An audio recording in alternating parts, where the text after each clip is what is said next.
আজকের দিনটা শুরু হলো একেবারে সাধারণভাবেই। ঘর গোছাতে গিয়ে একটা পুরনো নাইটি চোখে পড়ল। অনেকেই হয়তো এমন কাপড় ব্যবহার করেন না, কিন্তু আমার মনে হলো ফেলে দেওয়ার আগে যদি এটাকে নতুনভাবে ব্যবহার করা যায় তাহলে কেমন হয়। এই ভাবনা থেকেই শুরু হলো আজকের ছোট্ট কাজ। আগে মাপ নিলাম, তারপর সাবধানে কেটে সেলাই করতে লাগলাম। একটু একটু করে পুরো নাইটিটা বদলে গেল একটা সুন্দর পা বালিশের কভারে। কাজটা শেষ করে মনে হলো নতুন কিছু কেনার আনন্দ যেমন আছে, তেমনি নিজের হাতে পুরনো জিনিসকে নতুন রূপ দেওয়ার আনন্দও কোনো অংশে কম নয়। এতে যেমন টাকা বাঁচে, তেমনি অপচয়ও কম হয়।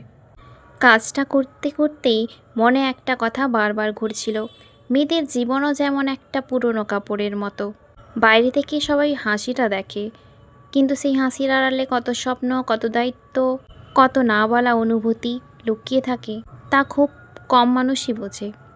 একজন মেয়ে ছোটবেলা থেকে অনেক স্বপ্ন নিয়ে বড় হয়, কিন্তু সময়ের সঙ্গে সঙ্গে সংসার, দায়িত্ব আর পরিবারের ভালো থাকার চিন্তায় নিজের অনেক ইচ্ছাকেই চুপচাপ সরিয়ে রাখে। তবুও সে অভিযোগ করে না, নিজের কাজ করে যায়, কারণ সে জানে তার হাসি অনেক সময় পুরো পরিবারের মুখে হাসি এনে দেয়। এরপর চলে গেলাম রান্নাঘরে। আজকে রান্নার প্রস্তুতি শুরু করলাম। রান্না করতে করতে মনে হচ্ছিল দিনটা কত দ্রুত কেটে যায়। কখন সকাল থেকে দুপুর হয়ে যায়, আবার কখন বিকেল নেমে আসে, বুঝতেই পারা যায় না।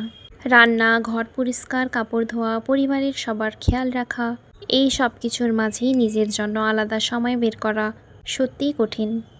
তবুও একটা কথা আমি সব মেয়েদের বলতে চাই, নিজের জন্য একটু সময় রাখুন। দিনে 10 মিনিট হলেও এমন কিছু করুন যা আপনাকে ভালো রাখে, কারণ আপনি ভালো থাকলেই তবেই পরিবারও আরও ভালো থাকবে।